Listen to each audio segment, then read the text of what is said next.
तो पहला अपना इंस्ट्रूमेंट है, पहला इंस्ट्रूमेंट है permanent magnet moving coil instrument. Okay, PMMC instrument है ना। हम्म,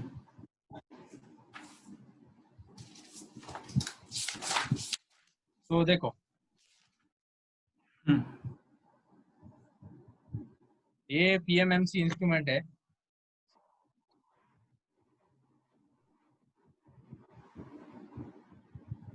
ये पीएमएमसी इंस्ट्रूमेंट है, ये डी एल्सोनार्स गैल्वेनोमीटर भी बोलते हैं इसको। ओके, डी एल्सोनार्स गैल्वेनोमीटर।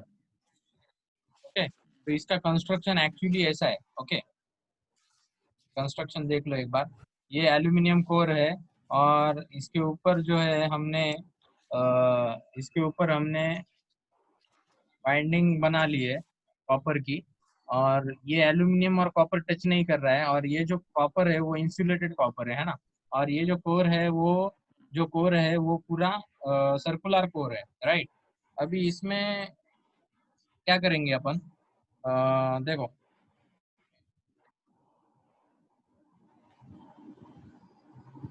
अभी जब मैग्नेटिक फील्ड एन पोल से एस पोल तक जाती है, ये हमको पता है। ओके, यू शेप मैग्नेट है। ओके, तो हमको क्या करना पड़ेगा, और कंडक्टर के अंदर करंट है ये भी हमको पता है। तो हमको क्या करना पड़ेगा, फोर्स निकालने के लिए हमको Fleming left hand rule apply करना पड़ेगा। Okay, Fleming left hand rule देखो।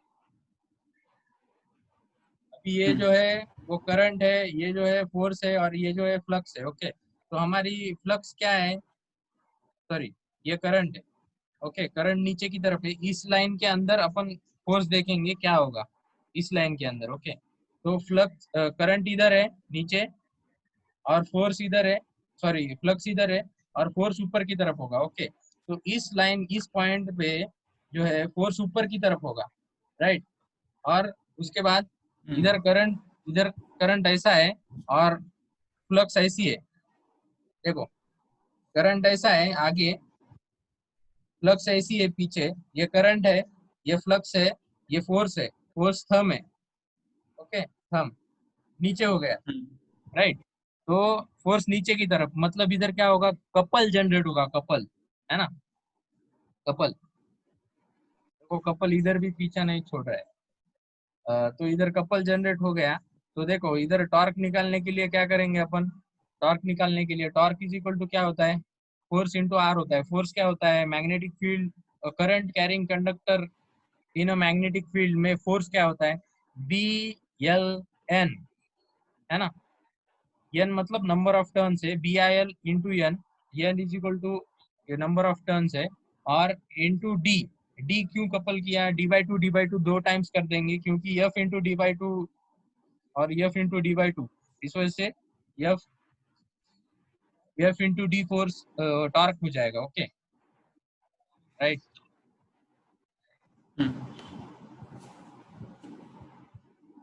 अभी देखो ये अपना कोर, तो ये इनडेफिनाइट अमाउंट से क्या हो जाएगा, ये इनडेफिनाइट अमाउंट से घूमते रहेगा। अपने को क्या करने का है, मतलब थोड़ा भी करंट होगा तो भी ये घूमते रहेगा। तो अपने को क्या करने का था, अपने को ये करने का था, अपने को मेजर करने का है करंट, है ना। तो उस करंट, वो जो घूमेगा तो अपने को एक कंट्रोलिंग टॉर्क चाहिए, है ना। तो कंट्रोलिंग टॉर्क जो है वो अपना स्प्रिंग प्रोवाइड करेगा। तो स्प्रिंग प्रोवाइड करने वाला जो कंट्रोलिंग टॉर्क है वो के थीटा है, के थीटा। और एक चीज ध्यान में रखने की है अपने को, ये देखो अभी इधर ड्रॉ कर देता हूँ मैं।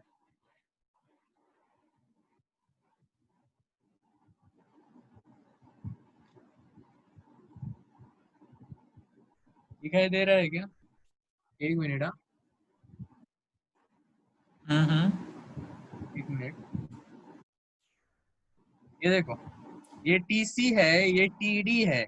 शुरुआत में controlling torque dependent upon theta. Okay, तो शुरुआत में थीटा इज इक्वल टू 0 है, और शुरुआत में टीडी इज इक्वल टू सबसे ज्यादा है, क्योंकि शुरुआत में टॉर्क सबसे ज्यादा है। उसके बाद इस टॉर्क को ये कॉन्कर करेगा, और दोनों इक्विलिब्रियम में सेम पोजीशन तक आ जाएंगे, राइट।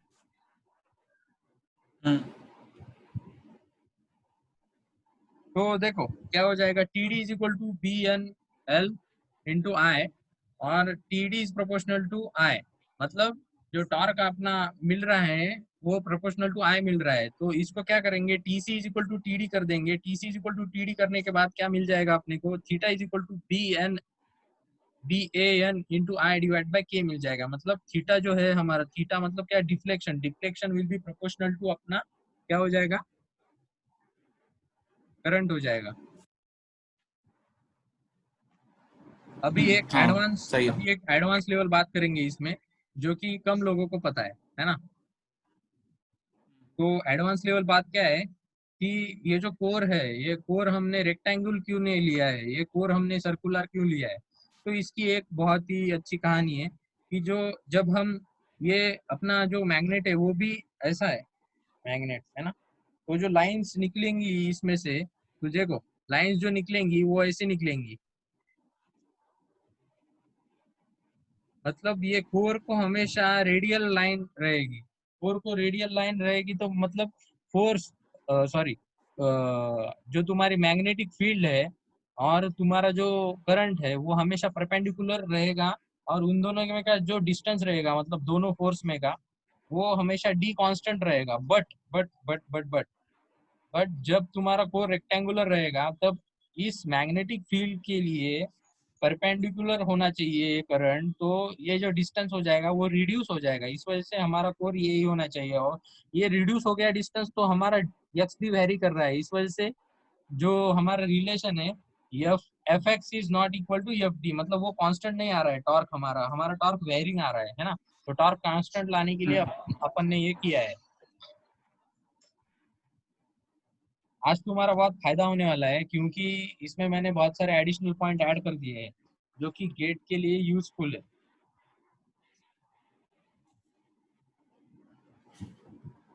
देखो अभी, इलेक्ट्रोडायनेमिक इलेक्ट्रोडायनेमिक इंस्ट्रूमेंट देखो, पीएमएमसी में क्या था, permanent magnet moving coil. Electrodynamic मतलब क्या, जो तुम्हारा परमानेंट मैग्नेट है उसको मैंने रिप्लेस कर दिया इलेक्ट्रोमैग्नेट से। ओके, इसमें क्या हो गया फिर, इलेक्ट्रोमैग्नेटिक, इलेक्ट्रोडायनेमिक, हाँ डायनेमिक इंस्ट्रूमेंट। ओके, तो देखो, ये जो तुम्हारा जो ये कॉइल है अपना, ये बीच में का मूविंग कॉइल है, और इसमें जो मूविंग कॉइल है, ये दोनों मूविंग कॉइल सेम है, इसमें कोई अंतर नहीं है। ओके, सिर्फ अंतर किसमें है, ये जो तुम्हारा फिक्स्ड कॉइल है, अभी ये फिक्स्ड कॉइल इलेक्ट्रोमैग्नेट फॉर्म करेगा। ये इमेजिनरी कोर है, ये कोर नहीं है, इसमें कोर नहीं होता है ना। इसका एक रीजन है क्यों नहीं कोर होता है, क्योंकि इसमें सिर्फ अपना यम वेरी करता है। ओके, ये आईएफ करंट है, फिक्स्ड करंट, और ये आईएम करंट है। ओके, अभी देखो रफली अपन पहले कैलकुलेट करेंगे, बाद में डेरिवेशन दिखेंगे। ओके, अभी मेरे को एक बात बताओ, इसमें जो प्रिंसिपल है वही प्रिंसिपल इसमें भी है, बट सिर्फ हमारी जो मैग्नेट है, जो मैग्नेट है जो मैग्नेट है उसके ऊपर अपना क्या डिपेंडेंट होगा, फ्लक्स डिपेंडेंट होगा। इधर फ्लक्स फिक्स है ना, मैग्नेटिक फील्ड फिक्स है, बट इधर magnetic field is dependent upon if. If क्या है, तुम्हारा फिक्स्ड करंट है ना। आईएफ क्या है, तुम्हारा फिक्स्ड करंट है। हाँ तो magnetic field is dependent upon if. Okay, and torque is dependent upon, torque हमने कैलकुलेट कर लिया था, B into A into N into I. Okay, IM, तो आईएम जो मूविंग कॉइल है उसके करंट, और जो फिक्स्ड कॉइल है उसका बी, मतलब मैग्नेटिक फील्ड डेंसिटी। ओके, तो उसकी मैग्नेटिक फील्ड डेंसिटी तो प्रोपोर्शनल टू आई होती है, हमको पता है, राइट हैंड रूल होता है ना। तो B is equal to nu naught into I divide by 4 pi, ऐसा कुछ तो फॉर्मूला होता है। इस वजह से B is proportional to I होता है, मतलब आई एफ जितना बढ़ेगा उतना बी बढ़ेगा। तो जो टॉर्क होगा वो क्या होगा, is proportional to I F into I M. अभी इधर और एक चीज वेरी हो रही है, वो भी हम देखेंगे। तो एक्चुअल जो एक्सप्रेशन होता है ना, वो क्या होता है, वो इधर डीएम बाई डी थीटा भी होता है। अभी डीएम बाई डी थीटा कैसे कैसे होगा वो अपन देखेंगे। ओके, देखो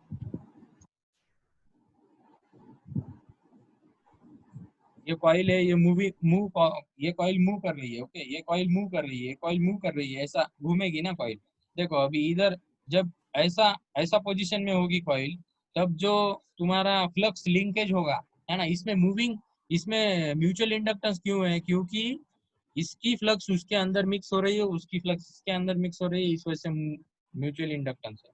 ओके, अभी देखो, हम्म, अभी क्या होगा, ये जो फ्लक्स है इसमें फ्लक्स मैक्सिमम लिंकेज हो रहा है फ्लक्स का, राइट। अभी जब कॉइल ऐसा ऐसा हो जाएगा, टेढ़ा हो जाएगा, तब क्या होगा, ये देखो फ्लक्स ऐसा जा रहा था और कॉइल ऐसा है, मतलब फ्लक्स कट ही नहीं करा कॉइल को, इस वजह से फ्लक्स का मैग्नीट्यूड लो है इसमें और इसमें मैग्नीट्यूड हाई है ना। तो m depend upon theta, m is the function of theta, therefore dm by D theta का फंक्शन आया है इसमें, है ना। मतलब क्या होगा कि जब फ्लक्स ज्यादा लिंक करेगी तो फ्लक्स ज्यादा लिंक करने से क्या होगा, अपना फायदा क्या होगा, वो अपन डेरिवेशन में देखने ही वाले हैं, फ्लक्स ज्यादा लिंक होने से फायदा क्या होने वाला है। फिर भी इन जनरल अगर डिस्कशन करना है हमको, तो फ्लक्स ज्यादा लिंक होगी तो म्यूचुअल इंडक्टेंस बढ़ेगा, है ना, हाँ। सिंपल है। अभी म्यूचुअल इंडक्टेंस बढ़ेगा तो क्या होगा,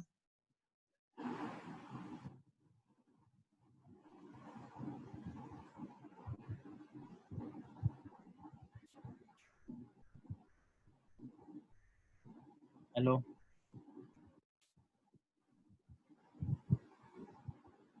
हेलो, सुन रहे हो क्या? हाँ हाँ, सुन रहा हूँ भाई। हम्म, तो म्यूचुअल इंडक्टेंस बढ़ेगा तो क्या होगा, बताओ। म्यूचुअल इंडक्टेंस बढ़ेगा तो अपना जो इंडक्टेंस है वो कम हो जाएगा। नहीं नहीं नहीं नहीं नहीं, म्यूचुअल हम्म। इंडक्टेंस तो बढ़ेगा तो क्या होगा, ये अपन डेरिवेशन में देखेंगे। ओके, तो देखो, T D is equal to क्या आ गया तुम्हारा, T D is equal to तुम्हारा स्क्रीन चला गया भाई। आ गया ना अभी, T D is equal to तुम्हारा आ गया I M into I F into D M by D theta. Okay, और टी सी, ये टी सी है, टी सी क्या है तुम्हारा, के थीटा है। At equilibrium this is equal to this, K theta is equal to this, theta is equal to I M into I F divide by K into D M by D theta. अभी देखो, अभी scale को, ये क्या है, ये जो scale है तुम्हारी नॉन लीनियर स्केल है ना। अगर दोनों करंट सेम कर दिए, मतलब इन दोनों को अगर सीरीज में डाल दिया अपन ने, तो क्या हो जाएगा, सीरीज में डाल दिया तो करंट सेम हो जाएंगे, तो इधर आई स्क्वायर आ जाएगा। मतलब आई स्क्वायर क्या होता है, अभी इसका टाइम एवरेज निकालेंगे, इसका टाइम एवरेज निकालने के बाद आरएमएस वैल्यू मिल जाएगा अपने को करंट का, है ना। तो ये independent of direction of current आ जाएगा। ओके, अभी देखो, स्केल को लिनियर बनाना है तो क्या करना है, ये स्केल को लिनियर बनाने की कंडीशन है, K theta is equal to K dash into I. Okay, theta into D M by D theta is equal to constant है, तो ये कैसे आया, वो थीटा इज इक्वल टू क्या है, के dash into I divided by के। ओके, तो आई की वैल्यू क्या होगी, के थीटा डिवाइडेड बाय के डैश की वैल्यू इधर डाल दो, एक थीटा कैंसिल हो जाएगा और इधर कांस्टेंट आ जाएगा, सब कांस्टेंट को उधर ले लो, theta into DM by D theta वो कांस्टेंट होगा, तो तुम्हारी स्केल जो बनेगी, स्केल वो लीनियर स्केल बनेगी, लीनियर। नहीं तो तुम्हारी स्केल जो है पहले क्या बन रही थी, आई स्क्वायर के ऊपर डिपेंड है, मतलब 1 4 9 ऐसा, है ना, नॉन लीनियर स्केल बन रही थी, बट अभी क्या होगी, लीनियर स्केल होगी। ओके, अभी एक मस्त डेरिवेशन देखेंगे थोड़ा सा, और मतलब वो कैसे आया, शुरुआत, मतलब जो अपना सबसे पहला वाला डेरिवेशन है वो कैसे आया वो बाद में देखेंगे, पहले ये देखेंगे। मतलब I M into I F divided by K D M by D theta कैसे आया वो बाद में देखेंगे, पहले ये देखेंगे। ओके, देखो, अभी if I1 is equal to I1, मतलब IF is equal to IM into sine omega T है, I2 is equal to IM to sine omega T minus five है। ओके, ये दोनों में का फेज डिफरेंस है, अगर अगर दोनों करंट डिफरेंट है तो टीडी क्या आएगा, इंस्टेंटेनियस टॉर्क क्या आएगा, IM to into sine omega T into sine omega T minus alpha D M by D theta. Okay, जब देखो एवरेज डिफ्लेक्शन टॉर्क निकालने के लिए तुम क्या करोगे, T D average is equal to integration one by T integral. Integration पूरा ऐसा करोगे, डी ओमेगा टी से इंटीग्रेट कर दोगे। ओके, डी ओमेगा टी से, है ना।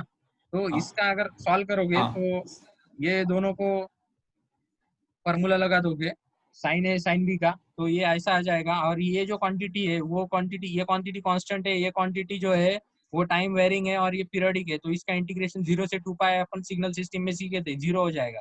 ओके, तो अपना क्या बचेगा, I is equal to I M 1 I M 2 divide by 2 बच जाएगा cos 2 into D M by D theta. तो इसको क्या लिख सकते हैं, I M into I M by 2 को क्या लिख सकते हैं, I M divided by √2 I F divide by √2, मतलब peak value divide by √2 is equal to RMS value होता है। तो टीडी एवरेज क्या आ जाएगा तुम्हारा, I one RMS I two RMS into cos alpha into D M by D theta. Okay, हाँ हाँ।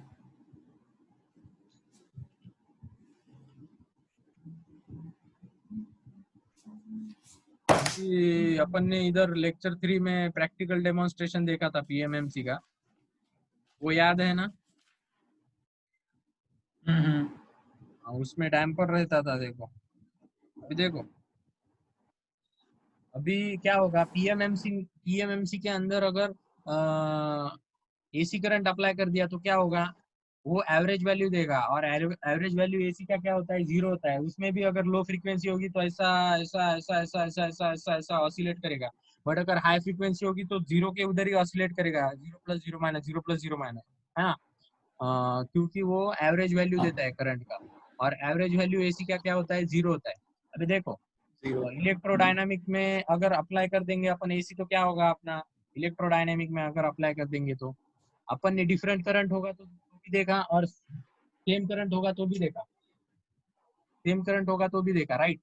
तो देखो, सेम करंट होगा तो अगर हाई फ्रीक्वेंसी होगी तो क्या होगा, अगर देखो लो फ्रीक्वेंसी होगी, और अगर लो फ्रीक्वेंसी होगी है ना, तब क्या होगा, ऐसा जाएगा वापस ऐसा जाएगा, मतलब 0 से बढ़ जाएगा वापस नीचे की तरफ जाएगा, 0 से बढ़ेगा वापस नीचे की तरफ जाएगा, है ना। बट अगर हाई फ्रीक्वेंसी होगी तो क्या होगा, एवरेज वैल्यू के ऊपर स्टक हो जाएगा, है ना। तो एवरेज वैल्यू के ऊपर स्टक होगा मतलब क्या, देखो, at high frequency theta average time average of k it square, time average of के आई टी स्क्वायर, ये आरएमएस वैल्यू का स्क्वायर की डेफिनेशन होती है ना, रूट मीन स्क्वायर के इफेक्टिव वैल्यू की। हाँ। पता है ना तुम्हें कि इसके ऊपर थोड़ा डिस्कस करूँ, मतलब आरएमएस के ऊपर। नहीं भाई, सही है। सही है। ये देखो, मूविंग आयन इंस्ट्रूमेंट, इससे इजी कुछ नहीं है। अभी देखो, मूविंग आयन इंस्ट्रूमेंट में क्या है, कुछ नहीं है, ये आयन का पीस है जो मूव कर रहा है ना। और ये कैसे मूव करेगा, depending upon the value of current your electromagnetism will form, and this electromagnetism will attract this ion piece, and this ion piece will come to here। okay, अभी देखो, इसमें करंट का डायरेक्शन का कोई लेना देना नहीं है, क्यों कोई लेना देना नहीं, ये आयन का पीस है, ये आयन का पीस है। अगर फ्लक्स ऐसी भी होगी और फ्लक्स ऐसी भी होगी, दोनों दोनों टाइप में आयन का पीस क्या होगा, अट्रैक्ट करेगा। क्यों अट्रैक्ट करेगा, अगर इधर यन हो जाएगा तो इधर यस हो जाएगा, अगर इधर यस हो जाएगा तो इधर यन हो जाएगा, है ना, बट अट्रैक्ट करेगा। हम्म। इस वजह से इसमें भी जो एक्सप्रेशन होना चाहिए वो स्क्वायर के माफिक होना चाहिए, राइट। देखो, ये अट्रैक्शन टाइप है, अट्रैक्शन टाइप मतलब क्या, ये इधर आएगा, ये इसको अट्रैक्ट करेगा, ओके। और उसके बाद ये रिपल्शन टाइप है, रिपल्शन टाइप में क्या, सेम फिनोमिना है, इधर मैग्नेटिक फ्लक्स फॉर्म होगा, मैग्नेटिक फ्लक्स फॉर्म होने के बाद दोनों दोनों दोनों दोनों दोनों आयन पीस के अंदर सेम टू सेम। और इधर ये मत भूल जाना कि इधर बैलेंस करने के लिए टीसी भी है ना, कंट्रोलिंग टॉर्क। हम्म। अभी देखो, इधर यन हाँ, इधर नीचे। यस इधर यन इधर यस इंट्रोड्यूस हो गया, क्यों हो गया, क्योंकि फ्लक्स सेम है, दोनों के अंदर सेम फ्लक्स होगी, ओके। तो देखो, इधर रिपल्शन हो जाएगा, रिपल्शन होने के बाद कितना ज्यादा रिपल्शन होगा, जितना ज्यादा फ्लक्स, मतलब जितना ज्यादा मैग्नेटिक फील्ड अच्छी होगी, मैग्नेटिक स्ट्रेंथ अच्छी होगी, उतना ज्यादा रिपल्शन होगा, है ना। उस वजह से उतना ज्यादा फोर्स ऊपर लगेगा तो ऊपर चला जाएगा, जितना ऊपर चला जाएगा उतनी अच्छी रीडिंग आपने को मिलेगी। अभी टॉर्क एक्सप्रेशन देखो, पहले का टॉर्क एक्सप्रेशन मतलब, यार ये हो रहा है, बंद वो हो रहा है। कैमरा। हाँ हाँ। जाने दो, कोई बात नहीं। उसको क्या करता हूँ, इसकी एक सेटिंग है, एक वो डिस्टर्ब करना है उसे। हाँ। बीच बीच में शायद यहाँ वो स्क्रीन को टच करना है। ये स्क्रीन तुम्हें पता नहीं है मैंने किस तरह से लगाई है। जाने दो। वो तो समझ आ रहा है मुझे। देखो हाँ अभी, हाँ। इंजीनियर है अपन। Repulsion type. देखो अभी, नहीं नहीं, इसका अगर थोड़ा सा डेरिवेशन देख लेंगे, और इसका ये हाँ फर्स्ट है हाँ। ये सेकंड है, ये समझ लो। ओके, अभी देखो टॉर्क एक्सप्रेशन देखो। Force of attraction is proportional to the strength of electromagnet into strength of magnetization of iron bar. Okay, or strength of electromagnet is depend upon I, and strength of magnetization of iron bar is depend upon induced magnetism, again depend upon the strength of the solenoid, again depend upon I. Okay, so force is proportional to I square. अभी देखो इसमें क्या होगा, और एक term introduce होगा। ये जब आयन पीस इधर जाएगा तो जो म्यूचुअल इंडक्टेंस नहीं, सेल्फ इंडक्टेंस बढ़ जाएगा। तो सेल्फ इंडक्टेंस बढ़ेगा तो डीएल बाय डी थीटा इधर लिखेंगे। ओके, इधर डीएल बाय डी थीटा साथ में लिखेंगे, वो आगे देखेंगे अपन। वो सेकंड वाले इक्वेशन में भी सेम है, strength of magnetization into lower bar into strength of magnetization of upper bar. Okay, तो आई इनटू आई।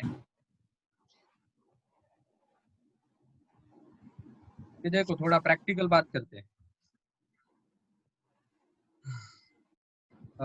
ये रियली क्या बोलते हैं इसको, रियलाइजेशन कैसे करता है। देखो प्रैक्टिकल सर्किट ऐसा होता है, ये फिक्स होता है, ये मूविंग होता है, और ये बीच में जो है वो स्पिंडल होता है, ऐसा मूव करता है ना। तो दोनों के अंदर यस यस पोल इधर आ जाएंगे तो ये मूव हो जाएगा और ऐसा ऊपर चला जाएगा, ऐसा ऊपर, है ना। तो और इधर टीसी है तो अपने को डिफ्लेक्शन मिल जाएगा, इसको पॉइंटर लगा देंगे तो। बट क्या होगा, ये जब ऊपर जाएगा तब जो फोर्स दोनों के बीच में लगेगा वो कम लगेगा, इस वजह से क्या होगा, ये जो प्रैक्टिकली रियलाइजेबल थोड़ा सा नहीं होगा, है ना। तो अपन क्या करेंगे, सेकंड प्रैक्टिकल मेथड है अपना।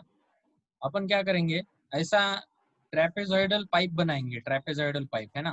तो ट्रेपेजॉइडल पाइप बना देंगे और उसके बीच में ये सेम टू सेम अरेंजमेंट कर देंगे, है ना। और ये ट्रेपेजॉइडल पाइप जो है वो मैग्नेटिक मटेरियल का बनाएंगे, मतलब ऐसा मटेरियल जो मैग्नेटिक हो सकता है उसका बनाएंगे। ओके, देखो फिर क्या होगा, इधर एन पोल हो जाएगा। तो जब रिपेल करेगा ना तब सब, मतलब इधर मैक्सिमम रिपेल करेगा, मिनिमम रिपेल करेगा, मतलब रिपेल तो करेगा ही, है ना। हो गया वो पॉइंट। इसके बाद ये ऐसा एयर डैम्पिंग रहता है। एयर डैम्पिंग मतलब क्या, ऐसा ऐसा ऐसा टिफिन बॉक्स जैसा ऐसा बॉक्स रहता है, उसके अंदर जो तुम्हारा पॉइंटर है उसका जो टेल है वो रहता है, मतलब ऐसा ऐसा ऐसा ऐसा होगा वो। मतलब जब उसकी वेलोसिटी बढ़ेगी, वेलोसिटी के ऊपर वो डिपेंड करेगा उसका, क्योंकि अपने को पता है डैम्पिंग कोएफिशिएंट वेलोसिटी के ऊपर डिपेंड करता है। देखो इलेक्ट्रोस्टैटिक इंस्ट्रूमेंट देखो, इलेक्ट्रोस्टैटिक भी इजी है। ये दोनों प्लेट है, मेटेलिक प्लेट है ना। तो जब ये फिक्स प्लेट है, ये मूविंग प्लेट है। ओके, अभी जब हम इसके ऊपर वोल्टेज अप्लाई करेंगे तो चार्ज डिपॉजिट होगा, चार्ज जब डिपॉजिट होगा तो ये अपोजिट चार्ज डिपॉजिट होगा, इस वजह से दोनों में फोर्स फोर्स लगेगा, है ना। तो फोर्स क्या लगेगा, देखो expression for torque, idea idea क्या है इसका, TD is equal to torque is equal to force is equal to Q square is equal to V square is equal to K one V square. तो TC TC controlling torque क्या होगा तुम्हारा, K theta होगा, है ना। हाँ okay, तो हाँ ये हाँ। हाँ, हम्म, और कैपेसिटर भी वेरी कर रहा है, मतलब जब थीटा चेंज हो रहा है तब कैपेसिटर भी चेंज हो रहा है। तो चेंज क्वांटिटी को डिटेक्ट करने के लिए हमने डीसी बाय डी थीटा लिया हुआ है, मतलब एज अ आइडिया अगर सोचा जाए तो बोल रहा हूँ। हम्म,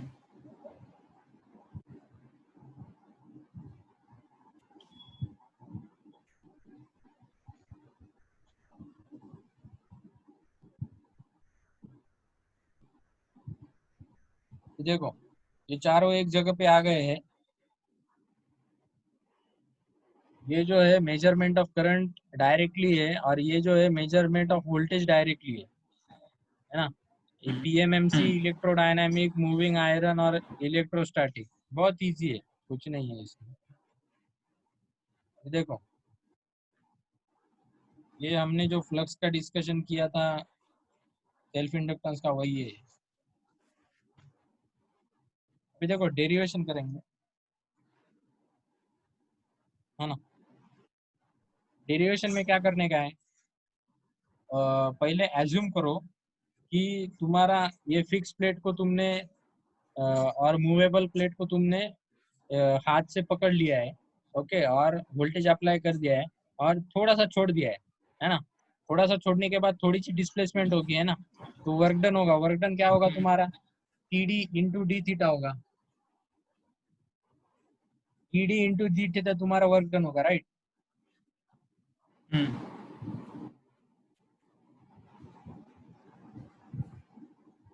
टीडी इंटू डी थीटा तुम्हारा वर्क डन होगा। अभी ये वर्क डन दे कौन रहा है वो हमको देखने का है ना।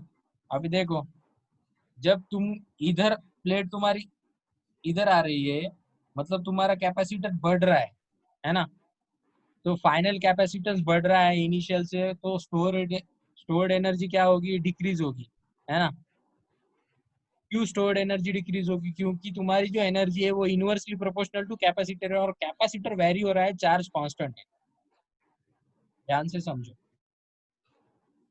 ओके। तो चेंज इन स्टोर्ड एनर्जी निकालने की है अपने को। अभी चेंज इन स्टोर्ड एनर्जी कैसे निकालेंगे अपन, देखो, D energy divided by D theta into D theta. Okay, तो डी थीटा कैंसिल हो जाएगा, है ना, ये पहली मेथड है। तो डी आ जाएगा, तो इसको कैसा लिखेंगे अपन, डी एनर्जी 1/2 चार्ज का square divide by C, okay, divide by D theta into D theta. इसको अगर करेंगे कैपेसिटर वैरी करके, एज्यूम करके, तो ये मिल जाएगा अपने को। हाँ, तो ये जो क्वांटिटी है change in store energy torque provide कर रही है, इस वजह से उसको टीडी इंटू डी थीटा से मल्टीप्लाई कर देंगे, क्योंकि टीडी इंटू डी थीटा तुम्हारा क्या है, वर्क डन है ना। इसको सॉल्व करेंगे तो अपना आंसर आ जाएगा। दूसरा मेथड क्या है, दूसरा मेथड, ये सब डेरिवेशन दो मेथड से कर सकते हो, 2-3 मेथड से कर सकते हो। दूसरा डेरिवेशन क्या है, सीधा डी डब्ल्यू निकाल सकते हो। तुम्हारे पास एनर्जी का एक्सप्रेशन है और कैपेसिटर वेरी हो रहा है, तुम्हें पता है। तो सी प्लस डेल्टा सी करोगे तो माइनस, मतलब final energy minus initial energy करोगे, तो ये टर्म जो है वो क्या बोलते हैं उसको, इस टर्म को निगलेक्ट कर दो, तो तुम्हारा ये एक्सप्रेशन और ये एक्सप्रेशन सेम आ जाएगा, ओके। और एक और बार देख लो कि work done torque into D theta क्यों होता है, force work done is equal to force into displacement होता है, ये अपने को पता है। तो work done is equal to force into theta into R होता है ना। क्या भाई। तो work done is equal to क्या होता है, टाउ इनटू थीटा होता है।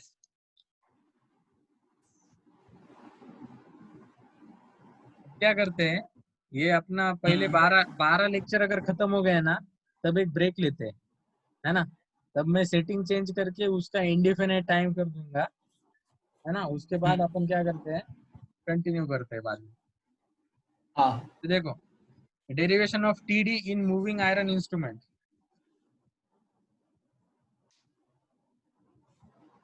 है ना। देखो, वर्क डन तो तुम्हारा सेम है, टीडी इंटू डी थीटा, है ना। वर्क डन सेम है, और इसके बाद क्या करने का है तुमको, तुम्हारा इंडक्टेंस बढ़ रहा है। इंडक्टेंस क्यों बढ़ रहा है, जब ये आयन का कोर इधर जाएगा तब क्या होगा, तुम्हारा जो फ्लक्स है वो बढ़ जाएगा, क्योंकि इसकी परमिएबिलिटी कम है ना। तो फ्लक्स तुम्हारा बढ़ जाएगा, इस वजह से तुम्हारा म्यूचुअल इंडक्टेंस बढ़ जाएगा, है ना। तो म्यूचुअल इंडक्टेंस बढ़ेगा तो stored energy 1/2 L I square होता है। आई कांस्टेंट है क्योंकि करंट सोर्स एज्यूम किया है अपन ने, है ना। Indefinite amount of voltage provide कर सकता है, वो अलग बात है। तो एल बढ़ेगा तो स्टोर्ड एनर्जी बढ़ेगी।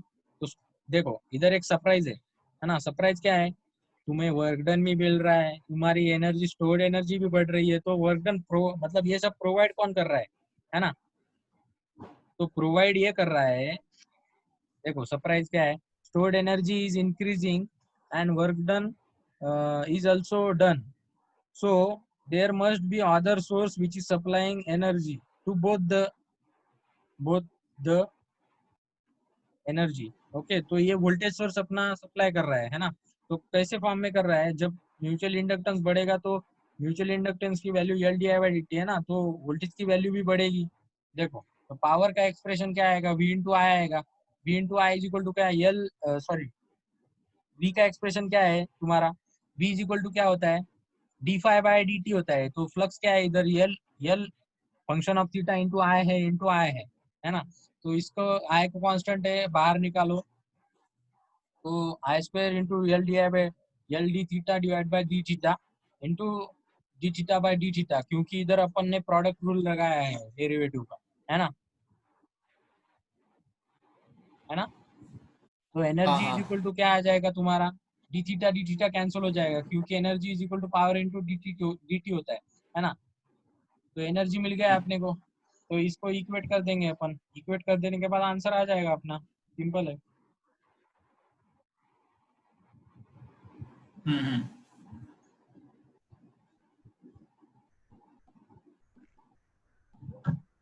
देखो अभी derivation of electrodynamic instrument,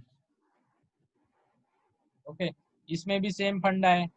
stored energy calculate, torque है अपने पास T D into D theta, stored energy है अपने पास 1/2 L F I F square plus L M I M square plus M into I F I M, okay.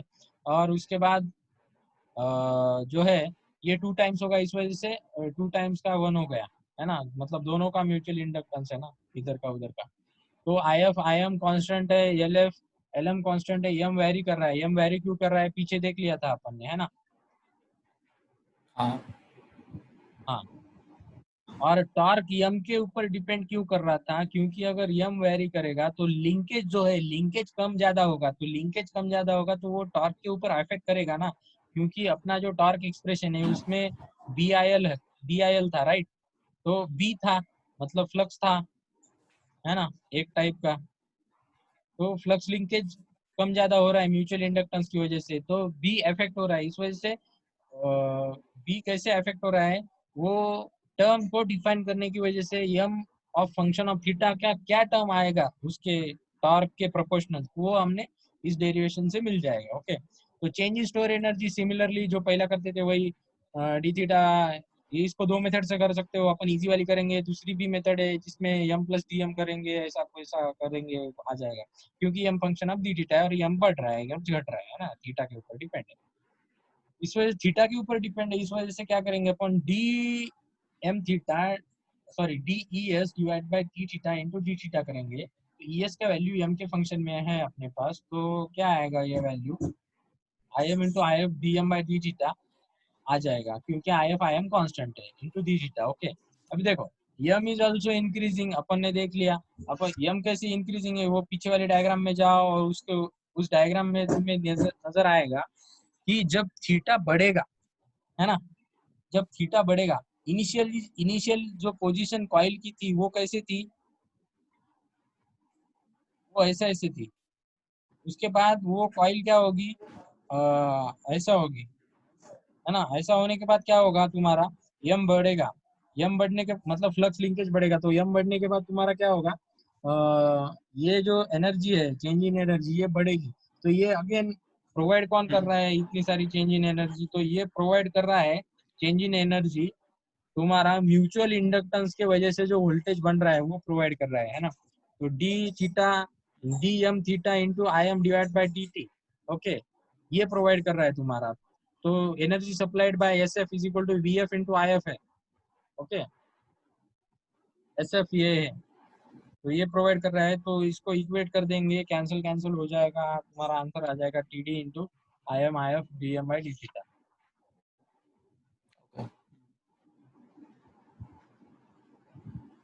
देखो dynamics मतलब क्या, इधर लैपलास यूज होगा, सेकंड ऑर्डर इक्वेशन यूज होंगे, okay. अभी इधर कुछ नहीं है, थोड़ा डैम्पिंग का ये है, क्योंकि इसमें ओवरशूट हो सकता है मूवमेंट ऑफ इनर्शिया की वजह से, जो कॉइल होता है उसका जो मूवमेंट ऑफ इनर्शिया होता है, मास होता है ना, मतलब ऐसा चले जाएगा एक मोशन में, तो मोशन में ही रहने की कोशिश करेगा, इस वजह से ओवरशूट होता है ना। तो ये सब एक्सप्लेन हम देख सकते हैं, न्यूटन का सेकंड लॉ लगा के डिफरेंशियल इक्वेशन फॉर्म होगा उसको सॉल्व करेंगे, और उसमें जो कोएफिशिएंट फ्रिक्शन होगा वो एज अ डैम्पिंग यूज करेंगे इधर, ओके। इधर जो कोएफिशिएंट होगा वो मतलब फ्रिक्शन का जो एक्ट करेगा मैकेनिक्स में, वो इधर डैम्पिंग एक्ट करता है, ओके। अब देखो डैम्पिंग, एरोडायनेमिक डैम्पिंग कैसे होता है, ऐसे होता है, मैंने बता दिया था, लंच बॉक्स है उसके अंदर फ्लैप है, ओके, उसके अंदर फ्लैप है, तो फ्लैप ऐसे ऐसे घूमेगा और फ्लैप पूरा एयर टाइट पोजीशन में, तो इमेजिन करो जब ऐसे जाएगा तो एयर कंप्रेस हो जाएगी, तो एयर कम जब कंप्रेस हो जाएगी तब तुम्हारा डैम्पिंग प्रोवाइड होगा, है ना। ओवर डैम्प, अंडर डैम्प, जो कुछ है तुम्हारा वो सब प्रोवाइड हो जाएगा। उसके बाद एक eddy current damping. Eddy current damping, अभी देखो डैम्पिंग का इंपॉर्टेंट फैक्टर पहले समझ लो। डैम्पिंग का इंपॉर्टेंट फैक्टर क्या है? For damping we want a damping force which is always in the direction opposite to velocity, और the force should be high when the velocity is low. जब velocity low है, sorry, जो force should be high when the velocity is high, मतलब force is proportional to D theta by D T और minus times. Okay, ये हमको चाहिए, desire है हमारा। तो देखो eddy current damping, eddy current damping दो प्रकार की है। एक तो फॉर्मर की वजह से बनेगी, और दूसरा जो बनेगी वो तुम्हारे कॉइल में बनेगी, है ना। दोनों दोनों देख लेंगे हम अपन। ओके, तो दोनों कैसे देखेंगे वो देखेंगे। तो एज्यूम करो कि तुमने एक्सटर्नल सर्किट अप्लाई नहीं किया है और तुमने फॉर्मर घुमा दिया है, ऐसा एज्यूम करो। ओके, तब तुमने एक्सटर्नल सर्किट जो है वोल्टेज अप्लाई नहीं किया है, सिर्फ रेजिस्टेंस अप्लाई किया है और फॉर्मर घुमा दिया है। ओके, तो क्या होगा? इधर मैग्नेट तो तुम्हारा फिक्स है, पीएमएमसी के लिए देख रहे हैं अपन। ओके, तो मैग्नेट तो तुम्हारा फिक्स है। ओके, अभी जो मैग्नेट है, सॉरी जो कॉइल है तुम घुमा रहे हो, सॉरी, तो ये कॉइल घूमेगा तो मैग्नेटिक फील्ड में मोशन हो रहा है कॉइल का, तो ये क्या होगा? वेलोसिटी है कॉइल के पास मैग्नेटिक फील्ड में, तो ईएमएफ इंट्रोड्यूस होगा, है ना। हाँ। ईएमएफ इंट्रोड्यूस होगा। अभी ये सब निकाल के बैठा हूं मैं, तो ईएमएफ इंट्रोड्यूस होगा नीचे की तरफ। तो नीचे की तरफ ईएमएफ निकालने के लिए क्या करेंगे? फ्लेमिंग का कौन सा यूज करेंगे? Rule, Fleming right hand rule. और फोर्स निकालने के लिए फ्लेमिंग लेफ्ट हैंड रूल। जब ईएमएफ निकलेगा तब ईएमएफ मतलब current in a magnetic field, मतलब मोटरिंग इफेक्ट होगा, मतलब इसमें फ्लेमिंग लेफ्ट हैंड रूल लगाएंगे। जब फ्लेमिंग लेफ्ट हैंड रूल लगाएंगे तो क्या हो जाएगा? अपना फोर्स निकल जाएगा, राइट। तो ये फोर्स जो है वेलोसिटी के अपोजिट डायरेक्शन में लगेगा, ये ही हमको चाहिए था, है ना। बीवीएल जो होता है वो वेलोसिटी के वजह से, कंडक्टर के मोशन की वजह से ईएमएफ इंड्यूस होता है, राइट। अभी देखो यही हमको चाहिए था, ये इसकी थ्योरी लिखी है। तुम्हें पूरा दिखाई दे रहा है ना? हाँ हाँ, पूरा आ रहा है भाई। मतलब एकदम एचडी दिखाई दे रहा है ना? हाँ बढ़िया, एकदम एचडी। वो खाली आवाज कट रही बीच बीच में। आवाज का क्या प्रॉब्लम हो सकता है यार, पता नहीं, जाने दो। देखो अभी हाँ। एंगुलर वेलोसिटी क्या है तुम्हारी? D theta by D T है। लीनियर वेलोसिटी क्या हो जाएगी तुम्हारी? R into D theta by D T. Linear velocity क्यों यूज कर रहे हैं? क्योंकि ईएमएफ कैलकुलेट करना है। अभी मैंने बता दिया था ईएमएफ जो फ्लक्स लाइन कट कर रही है, इस वजह से जो ईएमएफ बनेगा वो क्या होगा? B L B V L 12वीं में सीखा था अपने अपन ने जेई में। तो बी वी एल, तो वी इज इक्वल टू तुम्हें पता चल गया। ओके, तो ईएमएफ पर कॉइल पर कंडक्टर क्या होगा तुम्हारा? B L R D theta by D T होगा। ओके, तो इधर टू टर्न है क्योंकि कॉइल का निकाल रहे हैं, तो टू टाइम्स होगा, इधर एन टाइम्स होगा। ओके, अभी एन टाइम्स हो गया, तो ये ईएमएफ है। तो करंट निकालने के लिए कॉइल का रेजिस्टेंस को डिवाइड करेंगे और एक्सटर्नल सर्किट के रेजिस्टेंस को डिवाइड करेंगे। ओके, तो करंट निकल जाएगा तुम्हारा B N D A N D theta by D T into R C plus R E. Okay, अभी देखो टॉर्क क्या होता है तुम्हारा? टॉर्क तुम्हारा होता है B A N into I होता है। Okay, torque torque due to current I, तो B A N into B A N D theta by R C plus R E D T. Okay, तो ये जी square आ जाएगा। तो तुम्हारा जो torque है वो प्रोपोर्शनल टू, इधर मैग्नीट्यूड की बात कर रहे हो। ओके, अपन टॉर्क निगेटिव होगा हमेशा, बट इधर अपन मैग्नीट्यूड की बात कर रहे हो। ओके, तो torque is proportional to D theta by D T होगा, है ना। निगेटिव होगा but D theta by D T होगा। तो हमारा जो डिजायर था वो हमने फुलफिल कर लिया है। देखो अभी इसमें एक एक कैच, कैच क्या है? ये जो तुम्हारा जो टॉर्क है ये किसके ऊपर डिपेंड है? आरई के ऊपर भी डिपेंड है, मतलब एक्सटर्नल सर्किट के ऊपर भी डिपेंड है, राइट। मतलब तुम्हारा जो डैम्पिंग है वो चेंज हो रहा है, बट अपने को ये नहीं चाहिए। तो अपन क्या करेंगे? अपन कोर का डैम्पिंग निकालेंगे, फार्मर का डैम्पिंग निकालेंगे। ओके, तो फार्मर में सिर्फ सेम टू सेम वही करने का है, सब कुछ ऐसा वैसा। बट फार्मर में एडवांटेज ये है कि फार्मर और वो जुड़े हुए नहीं है, इस वजह से जो जो तुम्हारा टॉर्क आएगा उसमें फार्मर का रेजिस्टेंस आएगा सिर्फ। ओके, इस वजह से जो डैम्पिंग टॉर्क आएगा वो हमेशा तुम्हारा फॉर्मर की वजह से ही आएगा, एक्सटर्नल सर्किट की वजह से नहीं आएगा। ओके, ये एडवांटेज है अपना। अभी देखो, torque acting on moving system, torque acting on moving system. Okay, तो देखो, coil comma former comma pointer, deflecting torque, controlling torque, damping torque. देखो, depends on unknown current and voltage we want to measure, depends upon position of theta, depends upon velocity, td is damping is equal to 0 at steady state, d theta by dt is equal to 0 at equilibrium. Okay, देखो, dynamic equation of the moving coil, dynamic equation, ये क्या है? Newton का second law है, force into acceleration है। तो rotating body के अंदर फोर्स को रिप्लेस कर देते हैं इससे, सॉरी, मास को रिप्लेस कर देते हैं मोमेंट ऑफ इनर्शिया से, और एक्सेलरेशन को रिप्लेस कर देते हैं डी थीटा बाय dt से। ओके, तो total torque on a moving system at any movement is equal to sum of the all forces. तो सब फोर्सेस क्या है अपने, सॉरी, इधर फोर्स टॉर्क से रिप्लेस हो जाएगा, तो ऑल द टॉर्क आ जाएगा। तो torque due to D theta and damping. Okay, तो ये दोनों निगेटिव होंगे, ये पॉजिटिव होगा, तो ये एज ए इनपुट एक्ट करेगा। ये इसमें क्या है, theta output quantity, theta output quantity, theta output quantity, ये सबको इधर ले जाने का ये first second order differential equation, जिसे हम लोग सबसे ज्यादा, जिसे हम लोग इंजीनियर सबसे ज्यादा लाइक करते हैं, वो इक्वेशन अपना मिल गया अपने को, सेकंड ऑर्डर डिफरेंशियल इक्वेशन, है ना। तो ये डैम्पिंग कांस्टेंट है, ये जीटा को रिप्रेजेंट करता है, हमें पता है, ये स्प्रिंग कांस्टेंट है। अभी देखो, इसको सॉल्व करेंगे ऐसा, इसको सॉल्व करेंगे, सॉल्व को कोई भी कर सकता है। तो सॉल्व करने के बाद अंडर डैम्प, ओवर डैम्प, ऐसा वैसा आ जाएगा। तो minimum value when the oscillation stop, minimum value ये क्रिटिकली डैम्प होगा, B square is equal to 4ac होगा। ओके, तो बी स्क्वायर, तो जो बी, वो जो कोएफिशिएंट है तुम्हारा, उसमें पुट कर देने का इक्वेशन में, तो R former square is equal to ये आ जाएगा। तो तुम्हें मिल जाएगा आर फार्मर की वैल्यू, मतलब आर फार्मर कितना होना चाहिए जिस वजह से ये जो डैम्पिंग है वो रुक जाएगी। अभी देखो, ballistic galvanometer. Okay, ballistic galvanometer करते हैं तो 12 लेक्चर खत्म हो जाएंगे अपने, और उसके बाद फिर आगे का डिस्कशन आगे करेंगे। ओके,